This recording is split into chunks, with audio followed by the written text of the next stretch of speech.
নমস্কার বন্ধুরা, welcome to Bithi's kitchen. Bithi's কিচেনে সবাইকে স্বাগত। তেলকই হয়তো তোমরা আগে অনেক রকমভাবে করে থাকবে, কিন্তু আজ আমি একটু অন্যরকম পদ্ধতিতে ট্রাই করব, অন্য উপকরণ দিয়ে। আজকের রেসিপি তেলকই। আমরা অনেকেই তেলকই খেয়ে থাকি, সেটা সর্ষে বাটা বা আদা জিরে বাটা। তবে আমি আজকে এখানে আদা জিরে নেব, কিন্তু তার সাথে একটা নতুন উপকরণ অ্যাড করব। তেলকইয়ের জন্য প্রথমেই আমি এখানে মশলা রেডি করে নেব। তার জন্য এখানে নিয়ে নিচ্ছি কয়েকটা আদা স্লাইস, আর নিয়ে নিচ্ছি 1 টিস্পুন গোটা জিরে, আর নিয়ে নিচ্ছি 1 টিস্পুন মৌরি, আর দিয়ে দেব একটা এলাচ। এই মৌরি আর এলাচটার জন্যই কিন্তু তেলকইয়ের টেস্টটা হবে একদমই অন্যরকম। আর ঝালের জন্য আর কালারের জন্য দিয়ে দিচ্ছি শুকনো লঙ্কা। এবার একটু গরম জল দিয়ে এই সমস্ত মশলাগুলো আমি ভিজিয়ে রেখে দেব 10 থেকে 15 মিনিটের জন্য। তারপরে এটার পেস্ট তৈরি করে নেব। এবার এখানে আমি নিয়ে নিয়েছি কয়েকটা কই মাছ, আর এই মাছগুলো পরিষ্কার করে ধুয়ে নিয়েছি। এবার এই মাছগুলো আমি মাখিয়ে নেব লবণ আর হলুদ দিয়ে। তোমরা চাইলে এখানে লেবুর রসও ব্যবহার করতে পারো, তবে আমি এখানে লেবুর রসটা ব্যবহার করিনি। এবার মাছের গায়ে আমি লবণ আর হলুদটা খুব ভালোভাবে মাখিয়ে নেব। মাছটা মাখিয়ে নিয়ে আমি 10 মিনিট রেখে দেব। এবার 10 মিনিট পরে মাছটা ভাজার জন্য আমি কড়াইতে দিয়ে দিয়েছি সর্ষের তেল। তেলটা মিডিয়াম গরম হলেই মাছগুলো আমি ভেজে নেব। তেলটা মিডিয়াম গরম হয়ে গেছে, এবার আমি এক এক করে মাছগুলো দিয়ে দেব আর মাছগুলো ভেজে নেব। এখানে একটা কথা বলে রাখি, আমরা কই মাছগুলো যখন ভাজবো তেলটা যেন খুব গরম না হয়, মিডিয়াম গরম থাকে। আর মাছগুলো খুবই হালকাভাবে ভাজবো। বেশি কড়া করে মাছ ভাজলে তেলকইয়ের যে গ্রেভিটা হবে সেই গ্রেভিটা একদমই মাছের মধ্যে ঢুকবে না, আর তেলকই খেতে একদম ভালো লাগবে না। তাই মাছটা আমরা খুব হালকা করে ভেজে নেব।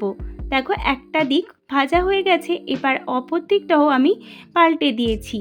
এরকমভাবে মাছটা ভেজে নিতে হবে খুব হালকা করে। মাছটা ভাজা হয়ে গেছে, এবার আমি তুলে রেখে দেব। ঠিক এইরকমভাবেই মাছটা ভেজে নিতে হবে। একই পদ্ধতিতে আমি বাদবাকি মাছগুলো ভেজে নেব।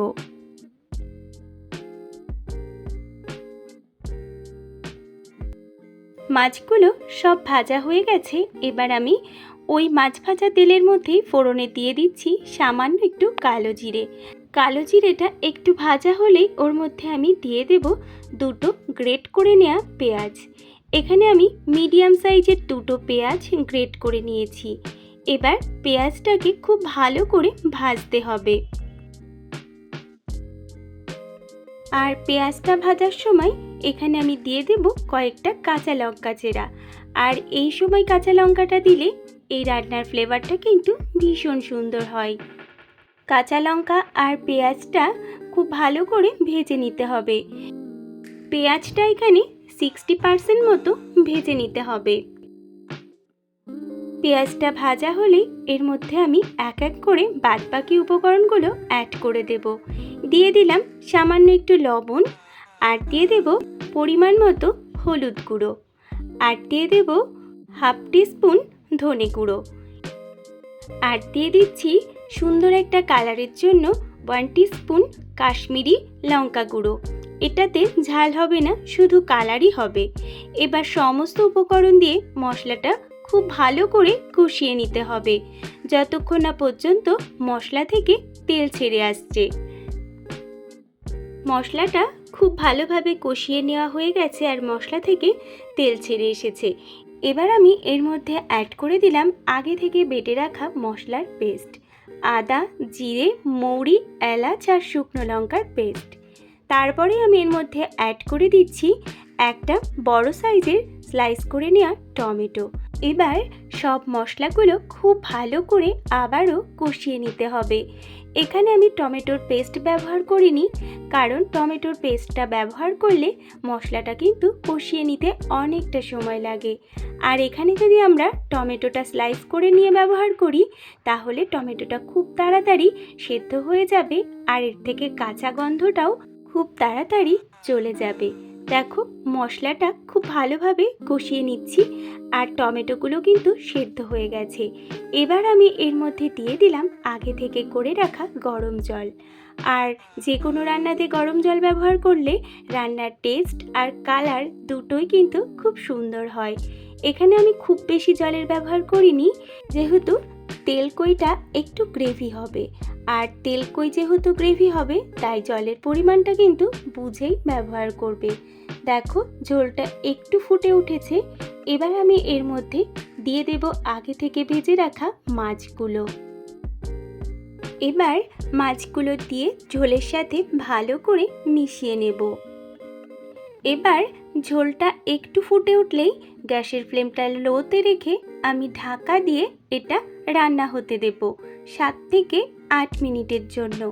7 থেকে 8 মিনিট রান্না করে নিলেই এটা কিন্তু একদম তৈরি হয়ে যাবে। দেখো, 7 থেকে 8 মিনিট পরে আমি ঢাকাটা তুলে দিলাম আর আমাদের তেলকই কিন্তু একদম রেডি। গ্রেভিটার উপরে দেখা যাচ্ছে কতটা তেল ভেসে উঠেছে, দেখতে কতটা লোভনীয় লাগছে, খেতেও কিন্তু অসাধারণ হয়েছিল। এবার ফাইনালি আমি উপর থেকে দিয়ে দিচ্ছি কিছুটা পরিমাণ ধনেপাতা কুচি। এখানে তোমরা চাইলে ধনেপাতাটা স্কিপ করতে পারো। এবার একটু মিশিয়ে নিয়েই আমি গ্যাসের ফ্লেমটা অফ করে দেব। এবার 5 মিনিট স্ট্যান্ডিং টাইমে রেখে আমি গরম গরম সার্ভ করব। তৈরি হয়ে গেছে আজকে আমাদের দুর্দান্ত স্বাদের তেলকইয়ের রেসিপি। দুপুরবেলা গরম গরম ভাতের সাথে এইরকম যদি তেলকই হয় তাহলে তো আর কিছুই লাগবে না। তাহলে বন্ধুরা, আমার আজকের এই তেলকইয়ের রেসিপি তোমাদের কেমন লাগলো অবশ্যই কিন্তু কমেন্টে জানাবে। আর তোমরা কীরকমভাবে তেলকই রান্না করো সেটাও কিন্তু আমাকে জানাতে একদমই ভুলবে না। কোনো বন্ধু যদি আমার চ্যানেলে নতুন হয়ে থাকো তাহলে আমার চ্যানেলটা সাবস্ক্রাইব করে নিয়ে পাশে থাকার অনুরোধ করব। আর পাশে থাকা বেল আইকনটা অবশ্যই একবার প্রেস করে দেবে, কারণ আমি যখন চ্যানেলে কোনো নতুন রেসিপি দেব তোমাদের কাছে খুব তাড়াতাড়ি পৌঁছে যাবে। আজ তাহলে আসি, আবার হাজির হব অন্য কোনো রেসিপি নিয়ে। সকলেই খুব ভালো থাকবে, সুস্থ থাকবে আর আমার সাথে থেকে আমার রেসিপিটা পুরোটা দেখার জন্য সবাইকে অসংখ্য ধন্যবাদ।